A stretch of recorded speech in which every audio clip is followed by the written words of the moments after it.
Pravin Ahir kitchen YouTube ચેનલમાં આપનું સ્વાગત છે। જય શ્રી કૃષ્ણ। મિત્રો, આજે આપણે બનાવીએ ઉનાળુ સ્પેશિયલ રાજભોગ શ્રીખંડ। અને જો મિત્ર તમને મારા વિડીયો સારા લાગતા હોય તો લાઈક અને શેર જરૂરથી કરજો। અને હા મિત્રો, મારી ચેનલમાં નવા હોય અને હજી સુધી સબસ્ક્રાઈબ ના કર્યું હોય તો પ્લીઝ સબસ્ક્રાઈબ કરી દેજો। તો ચાલો બનાવી રાજભોગ શ્રીખંડ। તો મિત્ર, રાજભોગ શ્રીખંડ બનાવવા માટે મેં આ 6 કલાક પહેલાં દહીં જામણેલું હતું અને અત્યારે સરસ દહીં થઈ ગયું છે।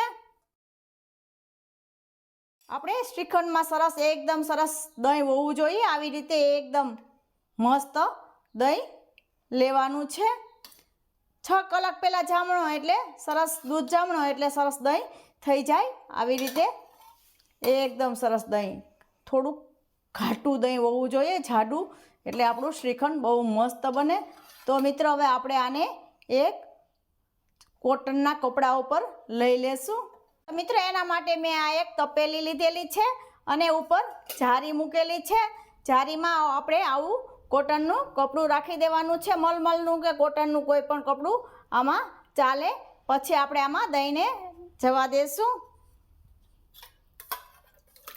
આવી રીતે આ મેં 1 લીટર દૂધનું દહીં બનાવેલું છે। મિત્રો, અત્યારે ઉનાળો આવી ગયો છે, એકદમ ગરમી હોય છે, એમાં આપણે કાંઈક ઠંડુ ખાવાનું મન થતું હોય છે। તો આવી રીતે હવે બધું આપણે છાશને આમાંથી નિતારી લેશું। આવી રીતે છાશ બધી આપણે કાઢી લેવાની છે। આવી રીતે થોડીક વાર કરવાનું છે એટલે છાશ જેટલી નીકળે એટલી નીકળી જાય। અને પછી આપણે હવે આને આવી રીતે ગાંઠવાળી અને રાખી દેવાનું છે।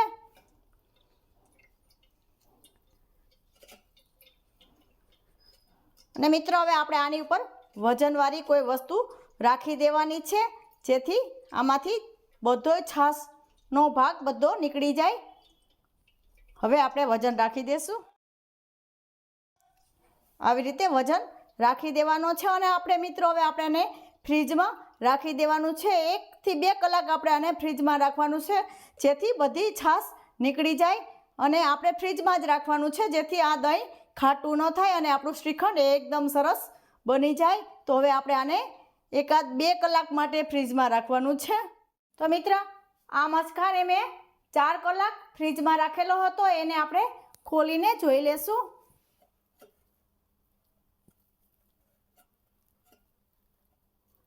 સરસ આપણો મસ્કો તૈયાર થઈ ગયો છે। હવે આપણે આને એક બાઉલમાં લઈ લેશું।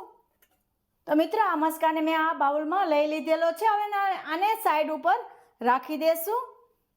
તો મિત્ર, હવે આપણે આ શ્રીખંડ રાજભોગ બનાવીએ છીએ, એટલે આપણે એમાં ડ્રાયફ્રૂટ આગળ પડતું રાખવાનું છે।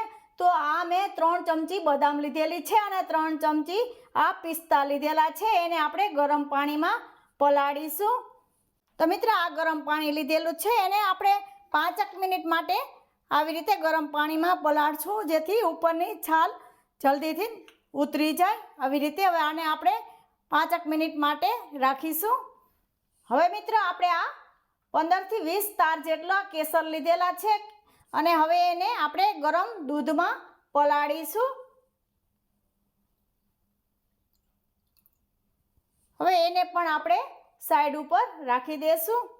હવે આ મસ્કાને આપણે હાથેથી સારી રીતે ફેટવાનું છે। આવી રીતે પહેલાં ભાંગી નાખીશું બધું। હવે આપણે આમાં ખાંડનો પાવડર નાખીશું। આ મેં 100 ગ્રામ જેટલી ખાંડનો પાવડર બનાવેલો છે, એને એમાં જવા દેશું। આ બરાબર માપ છે, આ મીડિયમ સરસ થશે।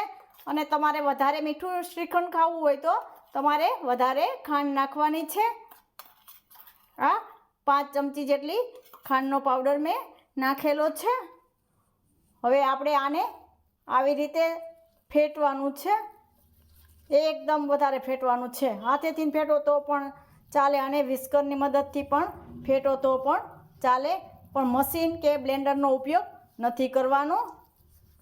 હાથેથી આવી રીતે સરસ ફેટીશું।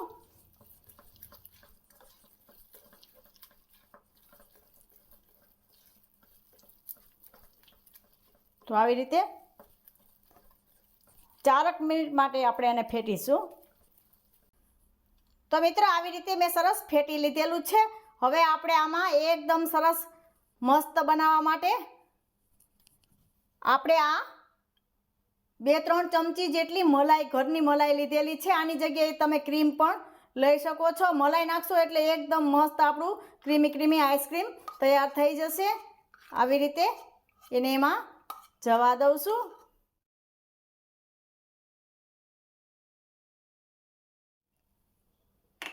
એને પણ આવી રીતે મિક્સ સરસ કરી દેવાનું છે. મિત્રો મસ્કા અને મલાઈને મેં સારી રીતે મિક્સ કરી લીધેલું છે. હવે એમાં આપણે આ કેસરવાળું દૂધ, જે પલાળેલા કેસર છે એને જવા દેશું અને એને પણ સારી રીતે મિક્સ કરી લેશું. આવી રીતે મિક્સ કરી લેવાનું છે. કેસરના તારને પણ સારી રીતે મિક્સ કરી લીધેલા છે. હવે આપણે આને સાઈડ ઉપર રાખી દઈશું, એક પ્લેટને ઢાંકી. અને હવે આપણે જે પિસ્તા અને બદામને પલાળેલી છે એને જોઈ લેશું. મિત્રો હવે આ બદામ અને પિસ્તા પણ સારી રીતે પલળી ગયા છે અને આવી રીતે પલળી જાય એટલે એકદમ આસાનીથી છાલ ઉતરી જશે. આવી રીતે સરસ આપણે છાલને ઉતારી લેવાની છે.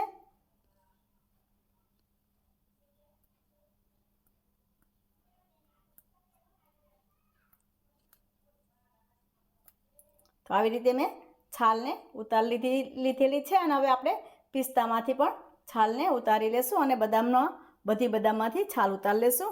મિત્રો આવી રીતે મેં ઉપરથી ફોતરા ઉતારી અને પિસ્તાના અને બદામના ટુકડા નાના નાના કરી લીધેલા છે અને આ કાજુના પણ મેં ટુકડા કરી લીધેલા છે. આ ત્રણેયને હવે આપણે આપણા શ્રીખંડમાં જવા દઈશું. મિત્રો હવે આપણે આ શ્રીખંડને લઈ લીધેલું છે. હવે એમાં આપણે આ બદામના ટુકડાઓને જવા દઈશું. કોઈ આખું રહી ગયું હોય, આખું રહી ગયું. અને કાજુના ટુકડાને પણ જવા દઈએ. આપણે ઘરે જે હાજર હોય એ ડ્રાયફ્રૂટ આપણે નાખી શકીએ છીએ અને થોડા પિસ્તાના કટિંગને પણ જવા દઈશું અને બધું સારી રીતે મિક્સ કરી લેશું. આવી રીતે બધું મિક્સ કરી લેવાનું છે.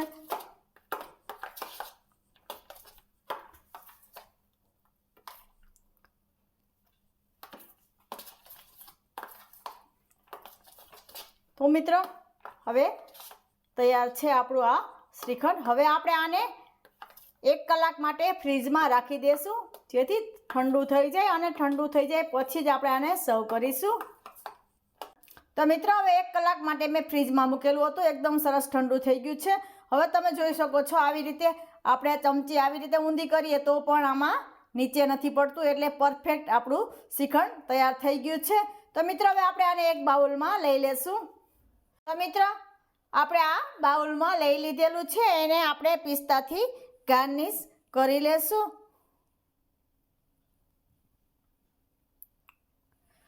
તો મિત્રો તૈયાર છે આપણું રાજભોગ શ્રીખંડ.